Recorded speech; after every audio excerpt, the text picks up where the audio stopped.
Terkadang sebagian kita merasa sudah baik, merasa sudah punya jasa yang banyak kepada agama ini. Padahal sebenarnya Allah yang berjasa dan Allah yang berbuat baik.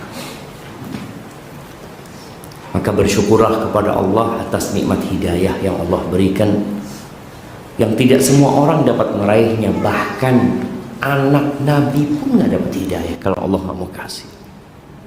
Bapaknya Nabi Ibrahim, istrinya Nabi Nuh, istrinya Nabi Lut. Ini menunjukkan bahwasanya hidayah itu nggak sembarangan Allah bagikan.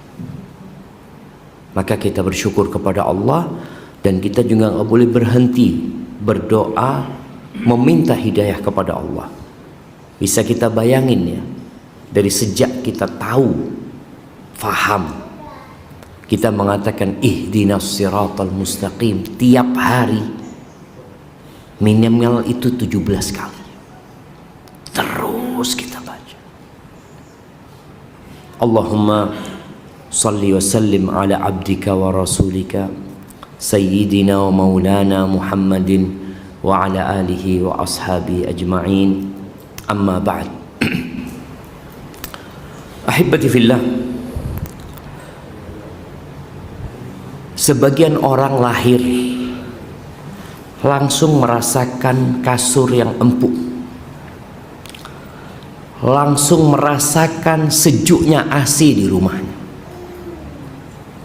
langsung merasakan pakaian yang lembut ya. Dia tumbuh besar di dalam rumah yang berkecukupan. Tapi ada sebagian yang lahir langsung susah. Lahir di rumah bidan yang dia pun tidak dapat melunasi biaya lahiran itu. Dibawa itu anak dibungkus dengan selimut mungkin yang kasar, yang mungkin sudah dipakai berulang kali. Tapi ada anak selimut yang dipakai baru, dan pakaian-pakaian yang hendak dipakai semuanya baru dan semuanya mahal. Tapi sebagian enggak.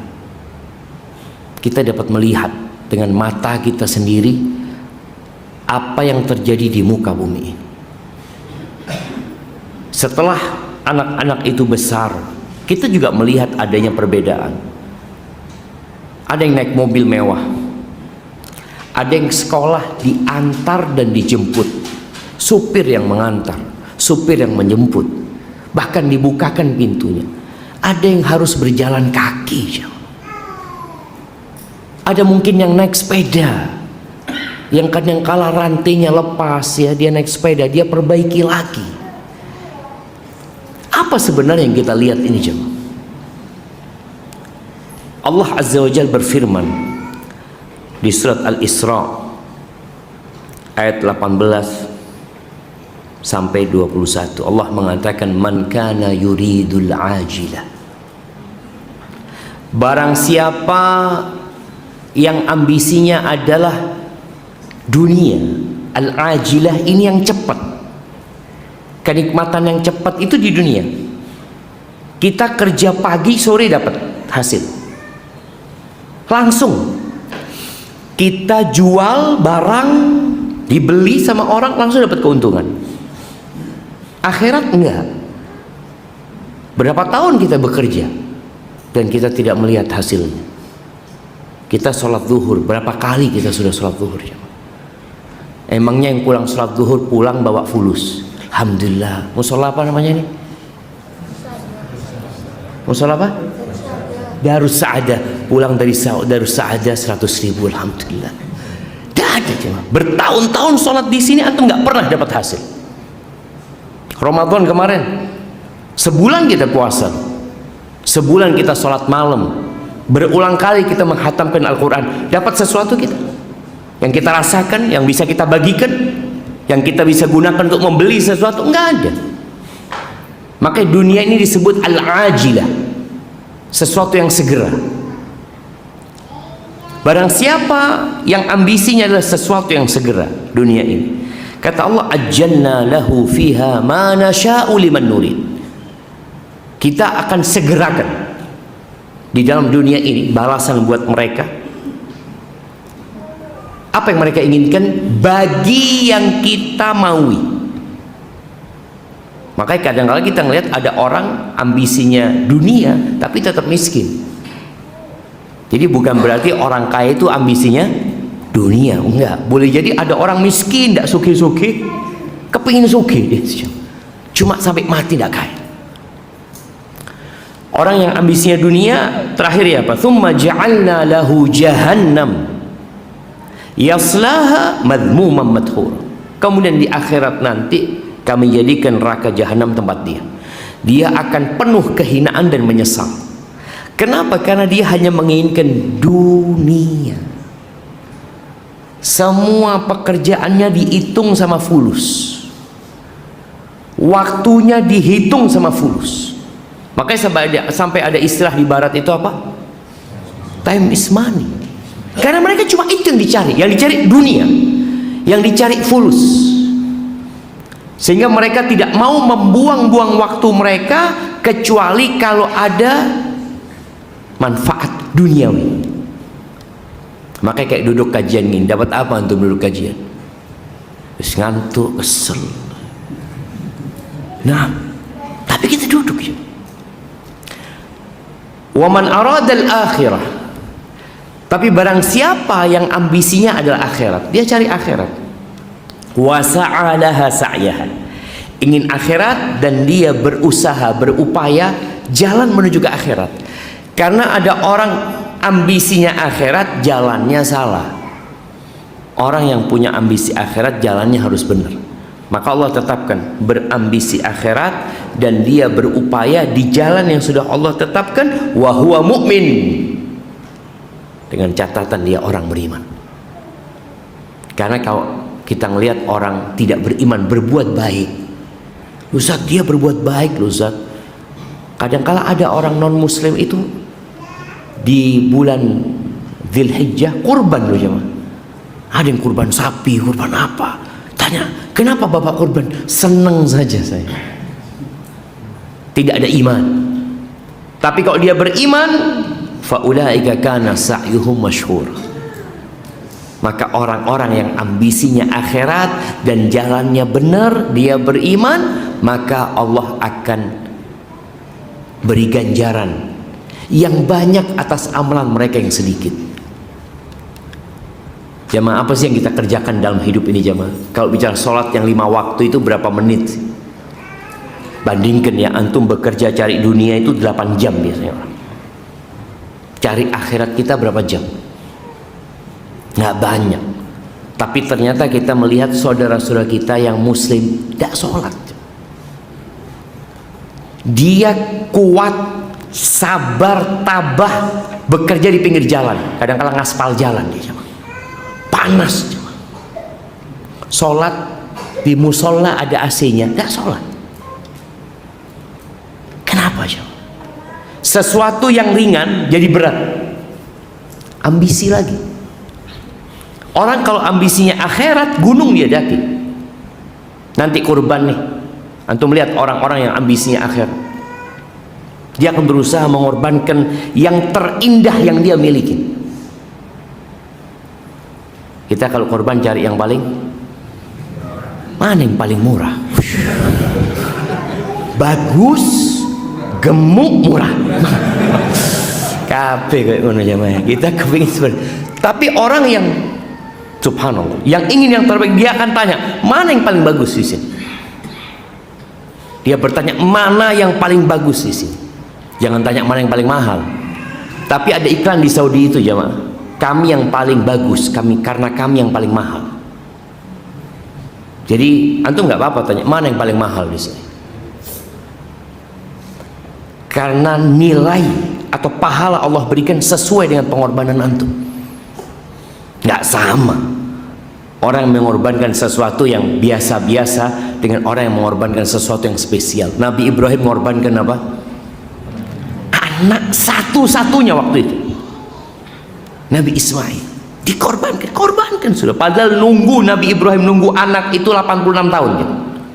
Bisa bayangin ya? Nunggu 86 tahun dan Allah tidak suruh korbankan ketika bayi, enggak. Ketika Nabi Ismail sudah remaja. Jadi orang tua itu ngelihat anaknya semakin pinter ya, anaknya semakin berbakti, semakin cinta, korbankan anakmu. Ya Allah, ya Allah. Maka barang siapa yang ambisinya akhirat, Allah akan berikan kemudahan dalam kehidupan ini untuk menuju kepada apa yang dia inginkan, dan Allah akan berikan balasan yang berlipat ganda. Beramal sedikit-sedikit jemaah, wallahi sedikit. Kalau antum lihat amalan kita itu nggak banyak, perbandingan kita bekerja untuk akhirat dengan cari dunia, kayaknya lebih banyak untuk cari dunia. Lalu Allah katakan, kullan numiddu haula'i wa haula'i min ata'i rabbik. Semua kita kasih, kata Allah.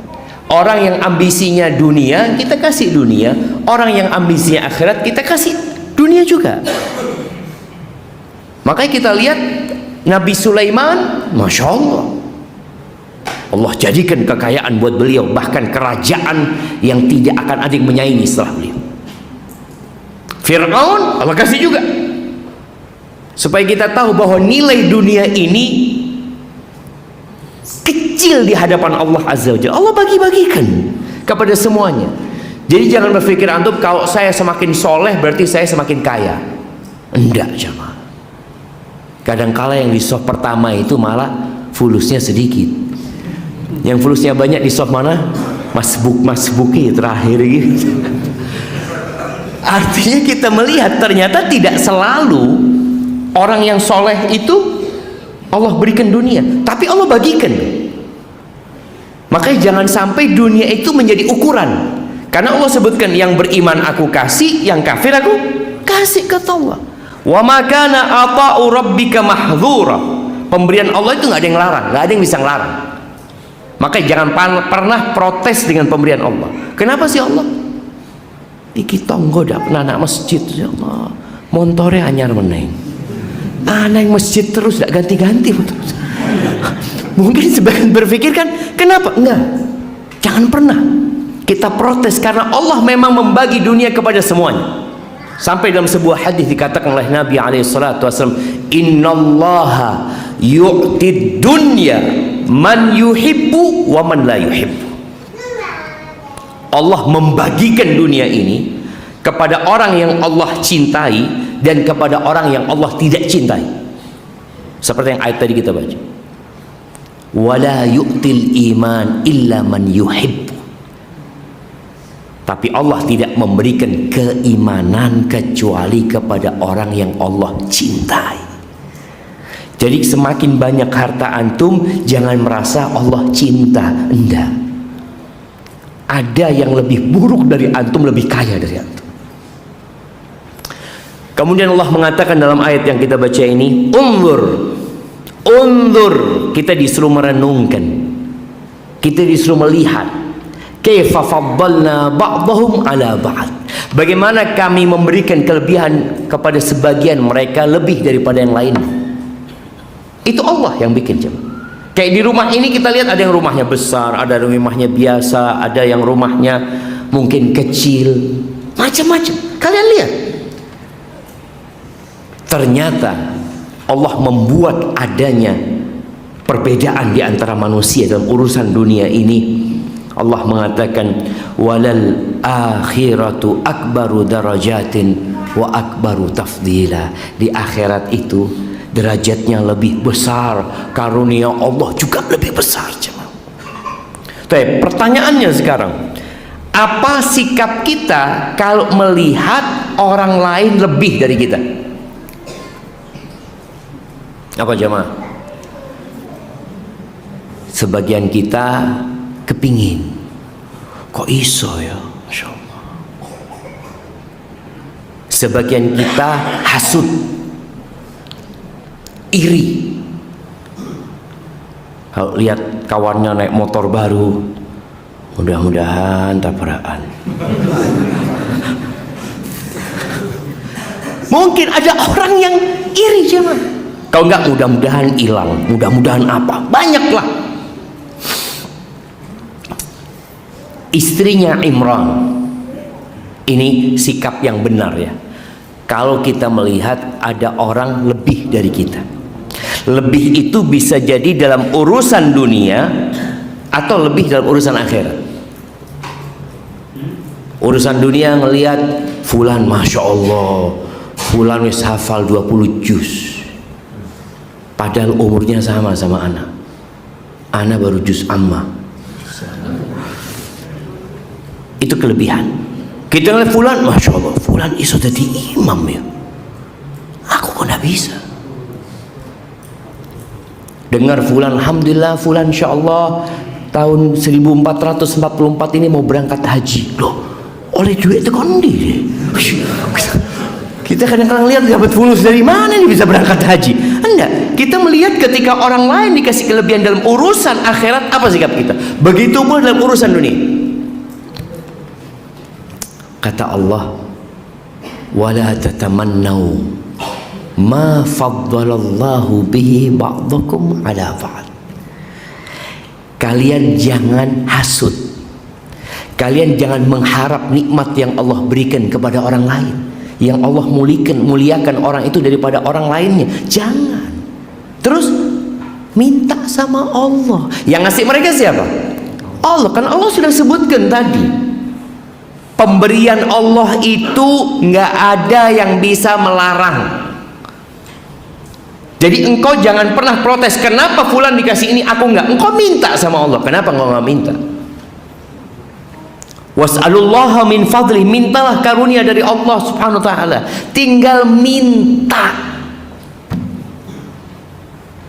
Tapi kalau antum berpikir dunia ini milik fulan, maka antum berpikir bagaimana aku memiliki yang dimiliki fulan. Ya Allah jamaah, Allah itu Rabbus samawati wal ard.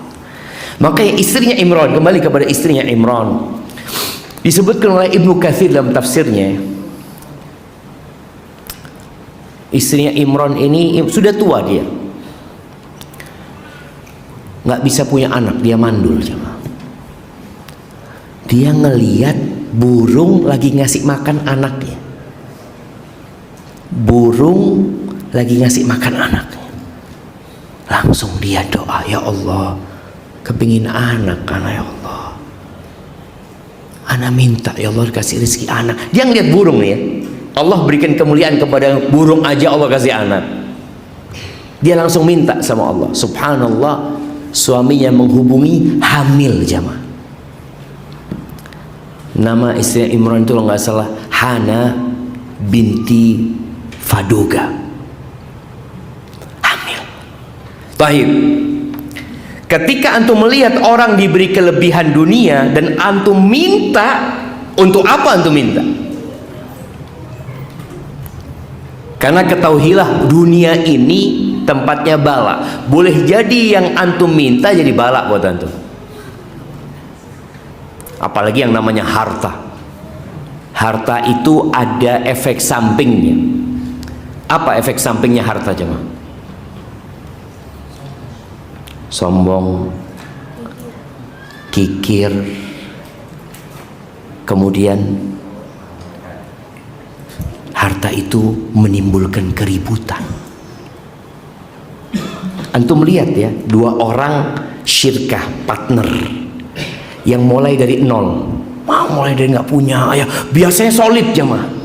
Kapan dia pisah? Ketika banyak harta. Loh kok iso ya? Dulu udah ada hartanya, ya Allah, sholat bareng, masya Allah, kadang kala masbuk dua-dua bareng, foto gitu kan. Dia ketika ndak ada fulusnya itu semangat jamaah. Harta itu membuat subhanallah. Ketika miskin kita bisa bersatu, kita bisa berkumpul. Ketika Allah berikan kekayaan, kita bisa ribut. Itu efek samping harta. Oleh karena itu Nabi SAW ketika beliau ngomong sama para sahabatnya, kaifa antum idza futihat alaikum Faris war Rum, bagaimana sikap kalian ketika dibentangkan buat kalian ditaklukkan Persia dan Romawi. Itu kejadian akhirnya terjadi di masanya Umar bin Khattab. Apa kata Abdurrahman bin Auf, seorang konglomerat sahabat ya. Dia mengatakan nakunu kama qala Allah. Kami akan menjadi orang-orang seperti yang Allah firmankan. Idealnya kayak gitu. Tapi Nabi menyebutkan alaihi salatu wasallam dampak buruk dari harta ini. Beliau mengatakan awa ghaira dzalik, atau mungkin sikap kalian nggak seperti itu. Tatanafasun, kalian akan bersaing. Itu poin pertama. Kalau ada harta lebih, kemarin miskin tidak bersaing. Kemarin miskin, masya Allah, ya sama-sama buka toko bareng, ya belanja bareng, semuanya bareng. Tapi ketika Allah kasih harta lebih, tatanafasun, yang ada perasaan kepingin lebih. Itu terjadi, sehingga akan mendorong dia bersaing. Tsumma tatahasadun, persaingan itu mengantarkan kepada iri. Karena kalau antum bersaing lalu dia lebih bagus dari antum, iri. Ya Allah, dia lebih rame dari antum, iri. Itu yang kedua. Yang ketiga, tsumma tatadabarun, tidak nyopo akhirnya. Yang ketiga, tidak akan bertegur sapa. Masya Allah. Anak ingat, anak punya adik cerita, dia curhat, bang kenapa ya anak punya tetangga sekarang nggak nyapa, kata dia. Loh kenapa, kata dia. Ternyata setelah berapa lama nyapa lagi jangan. Loh, masya Allah. Ternyata anak punya adik itu suaminya beli motor baru. Itu nggak bertegur sapa tetangganya. Ketika suami perempuan ini bisa beli motor yang sama, datang, assalamualaikum. Wah, kok nyopo sekarang? Gitu ya.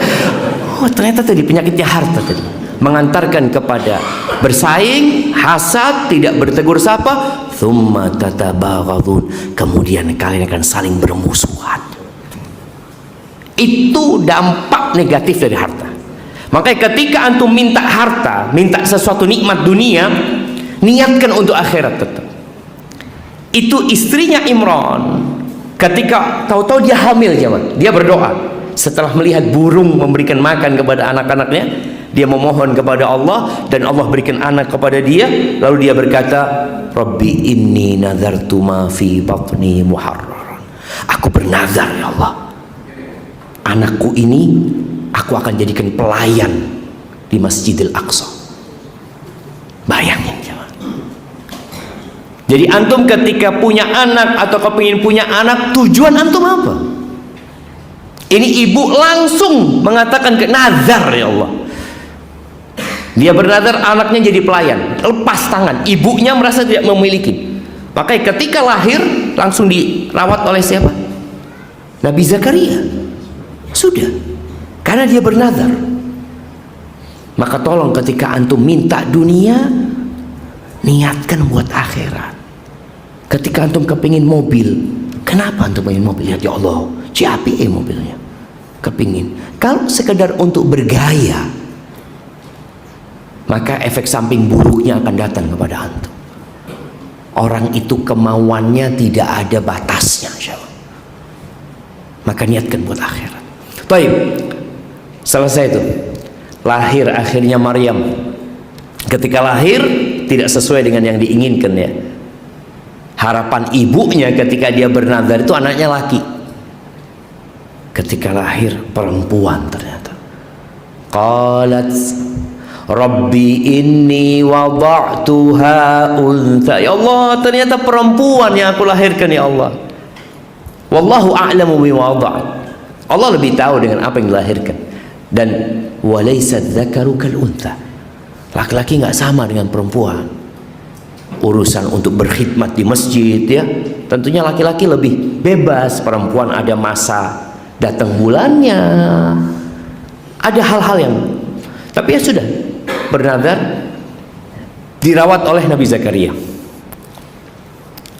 Nabi Zakaria setiap masuk ke kamarnya, ke mihrabnya Maryam ini, kullama dakhala 'alaiha Zakaria al-mihrab wajada 'indaha rizqa. Nabi Zakaria setiap masuk ke tempatnya Maryam, pas musim panas ada buah-buahan musim dingin. musim dingin ada buah-buahan musim panas. Nabi Zakaria bukan dia yang bawa. Maka dia bertanya, qala ya Maryam, anna laki hadha? Maryam, kok bisa ada di tempatmu? Kok bisa? Dari mana engkau mendapatkannya? Qalat huwa min indillah. Innallaha yarzuqu man yasha'u bighairi hisab. Kata Maryam, itu dari Allah. Subhanallah. Sesungguhnya Allah memberikan rezeki kepada siapa yang Allah kehendaki tanpa perhitungan. Bagaimana sikap sekarang Nabi Zakaria melihat Maryam dapat penghususan dari Allah Azza wa Jalla, dikasih nikmat sama Allah, dia Nabi. Apa yang terjadi sama Nabi Zakaria? Hunalika da'a Zakaria rabbah qala rabbi habli min ladunka dzurriyyatan thayyibah. Saat itu Nabi Zakaria langsung doa. Dia doa, ini Allah bisa kasih, aku meminta sama engkau ya Allah. Aku minta Allah berikan kepada aku karunia dari sisimu, dzurriyyatan thayyibah, anak keturunan yang thayyibah, yang soleh, yang baik. Engkau maha mendengar doa ya Allah. Allah kabulkan doanya. Jadi ketika antum melihat orang lain lebih dari antum, apa tugas kita?